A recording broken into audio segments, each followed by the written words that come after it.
Welcome to this episode of Careerscast. Today we are going to talk about how to become an entrepreneur, start a business, get funding, and develop the real company. And from my conversations with students and early career professionals, I know this is a popular career path to consider. So stick around for this exciting discussion.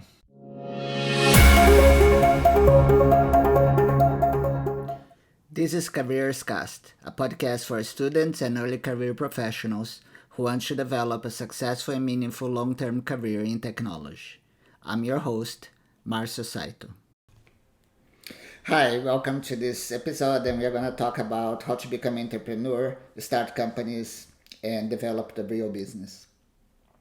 In my 35-year career as a technologist, I had the privilege and opportunity to work for companies of all sizes, including starting a few startup projects.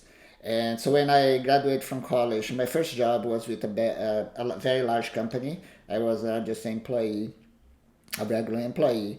But what happened is after about 3 years, I had the opportunity to join a startup. I was not the founder, but I had the opportunity to join a startup, and that changed and transformed the rest of my career, right? I ended up moving from Brazil to Silicon Valley to help to establish that startup here.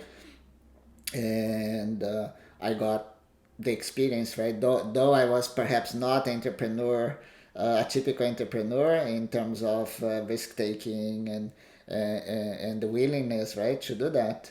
I end up becoming an entrepreneur, and that has changed the way I developed as a professional. So let's define entrepreneurship. Entrepreneurship is the ability and willingness of taking risks and turning ideas into profitable business. So it's really the ability and willingness, right, to start a new business. And so if you're starting a bakery or starting a consulting business, you're an entrepreneur.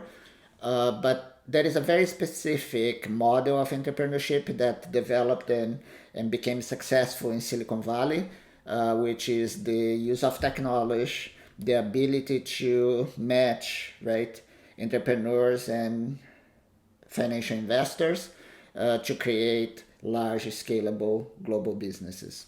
And the Silicon Valley model has been very successful, creating some of the largest companies in existence today. And so in this episode, when we talk about entrepreneurship and startups, we are gonna be focusing primarily on the Silicon Valley model of entrepreneurship. And I think another question that's important to address is why do we need startups, right? We have all these large companies, the Microsofts, the Googles, the Amazons, with a lot of smart people, a lot of money, established customer base.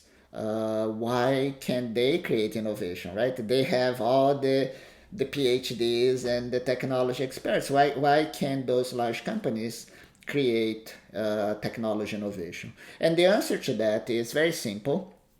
As companies become bigger and bigger, their responsibility increase, right? And their risk of losing what they have becomes bigger than their ability to take risks to continue creating innovation to grow their business further, right? And let's make that real. Google is a very large company with a lot of smart people and a culture of innovation, right? And Google developed the basis of what today the market refers as large language models or AI. So Google has had that technology for many, many years inside the company, but there was a fear that introducing chatbots, right, and other AI-based tools could potentially disrupt the advertising search business. So it took the action of a startup, OpenAI, right, to take a lot of the results from Google research and create a product, ChatGPT, launched it, and then that created the reaction where Google then felt pressed, right, to also launch products using the technology it already have. And even Google, which is a company that's very aware of that process of innovation, they had a disincentive, right, to bring the technology to the market because they have a very valuable, profitable business in search. And So even companies that have a culture of innovation struggle sometimes in being highly innovative, right? And that's the reason why you need small companies, startups. They don't have anything to lose, right? They can afford to bet their future in a single idea because they have nothing to lose. And that's how the technology ecosystem works, right? The startups create the risk innovation. If they are successful, they demonstrate the innovation is viable, then eventually they are acquired by the large companies or they become one more large company in the market through an IPO process, right? So that's why you need startups, and that's why it still makes sense, right, for individuals like you to have an idea, to take risks, to get funding from a financial investor and try to create a company. So we addressed the question on what entrepreneurship is, why do we need entrepreneurs, so how does the process of creating a company work. So to create a startup, usually you need two or three or four people that complement each other, work together, trust each other, and they have different sets of skills, right? Typically, I start. There is no recipe there, but a startup needs someone who understands the market size, the business side, the very interested in interacting with customers. That is typically someone who is more technology oriented, very deep knowledge, understands technology, and is capable, right, of building a team to bring that technology to solve a business problem. And perhaps you need someone with a legal background, a financial background, right, to understand how to actually structure a legal entity, a company, and create a real business. There is no recipe. Can be two, can be one, can be three, can be five people. But usually you need that founding team, the co-founders that actually will start the company. And then for weeks or for months, those people are going to be brainstorming. They are going to be building mock-ups or prototypes so that they can test and validate their ideas. And there is a point where they actually need to start building a product, right? And typically that requires hiring people. Typically that requires money. And a typical startup, technology startup, will get their initial round of funding from angel investors. Those are individuals, wealthy individuals who are willing to invest in someone else's idea. They are going to typically provide enough money for you to run for 6 months, a year, and validate your product, validate your business model. During that period, right, the members of the startup team, they are either not getting any salary or they are getting a nominal salary just for them to survive because the company still doesn't have money. You're burning money from the angel investors. And then if the company is successful validating the product, validating the business model, then you go and pitch the business to institutional investors. Those are larger funds, professional investors who are managing large funds with money from uh, rich people, institutions around the world. And they have these very large funds dedicated to invest in startups. They are going to take risk. Even at that phase, right, more than 90% of the startups fail within a couple of years. So those investors are taking a huge amount of risk, and therefore they're going to be demanding, right, that you promise success to be big success. So they are not interested in investing in business that can create just a sustainable business model.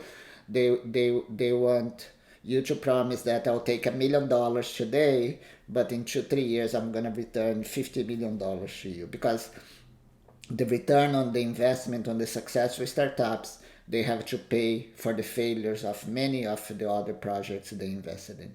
So if you are going to the technology startup game, you need to think big, right? You need to think of not only viable ideas, but ideas that over time can generate a very large global business that scales to provide a return that is not 100%, not 200%, but is 20 times the original investment.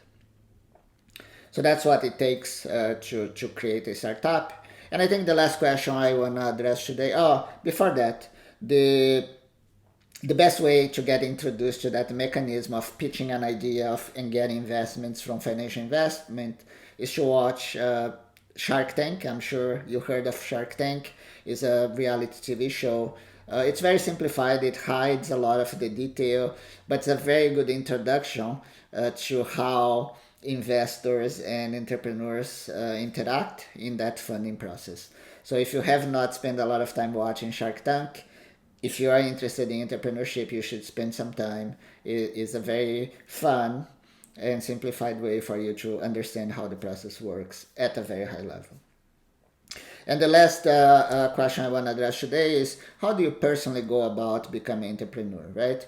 And I think the first thing I want to say is it doesn't require any previous experience. Some of the largest companies in existence today were initially created by people who didn't have a lot of experience, right? Bill Gates dropped out of college to start Microsoft um, 40 years ago. Zuckerberg dropped out of Harvard to start Facebook, which became Meta. And the list is huge, right? Of the some of the large companies in existence today, they started by entrepreneurs who didn't have any previous experience, any long resume in corporate, right? They're in college, they're young, and they just had the tenacity, the persistence, and the luck, right? To create something that eventually became big business. So you don't need experience, you don't need a professional resume. You don't need to have successes in the past, right? An entrepreneur, by definition, is just someone who has a good idea, has a willingness to take risk, and has the persistence and tenacity, right? To when everything looks really bad, to continue working on the same idea until it's successful. And the best way to, besides the personal traits, right, of being able and willing to take a lot of risk and having that persistency, tenacity, you need to get some education, right? You need to get into the ecosystem. And the best way to do that is by interacting with other aspiring entrepreneurs, sharing your ideas liberally. Secret ideas don't have any value in Silicon Valley. What matters is the expression of those ideas, the debugging of those ideas, and the execution of those ideas. So share your ideas liberally. Every time someone poke holes in your ideas, you're gonna learn something, right? And keeping adapting your ideas until nobody can kill it.